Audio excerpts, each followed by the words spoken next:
Minnesota Public Radio is sponsored by Napa Auto Parts, the best brake pads, air filters, and engine lubricant. Reminder, this lubricant is oil-based, so please do not use it with a prophylactic during intercourse. That's the Napa know-how. Napa know-how. Coffee and cigarettes. Welcome back to Coffee and Cigarettes. I'm your host, Libtard McDouche, and in today's episode, we'll be discussing what the term INCEL means. And to chat with us about that, we have the former governor of Minnesota here, Jesse Ventura. Jesse, welcome to the show.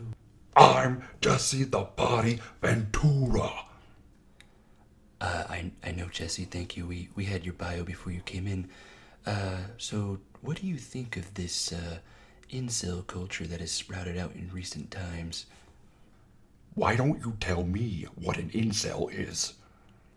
Oh, sure thing, Jesse.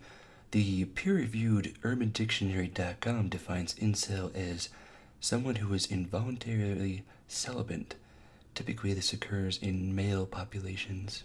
Well, let me tell you something. I believe it's lizards controlled by the Clinton Foundation all the way up in outer space that is causing this incel culture to exist. I used to be a Navy SEAL.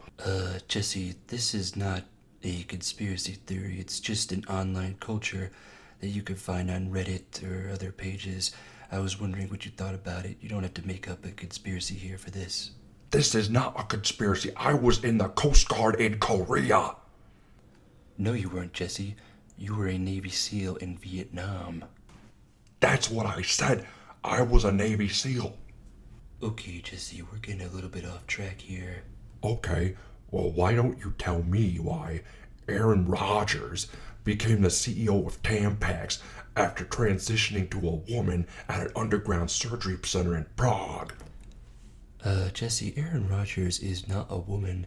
He is still the starting quarterback for the Green Bay Packers. He was just injured last year.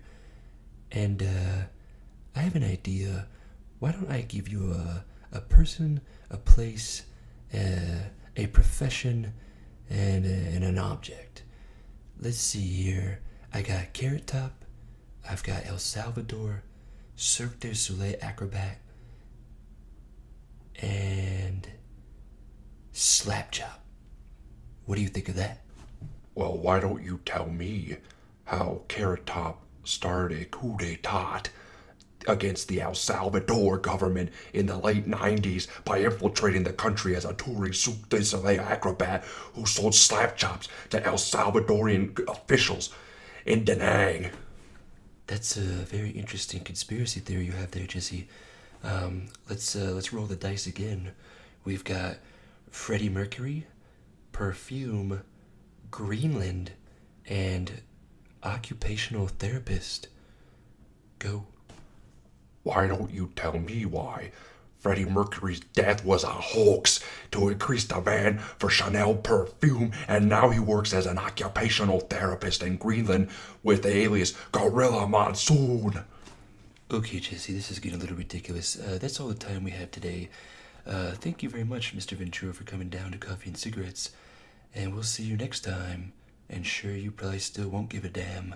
These are not conspiracy theories. These are facts. I fought alongside Teddy Roosevelt in the Spanish-American War.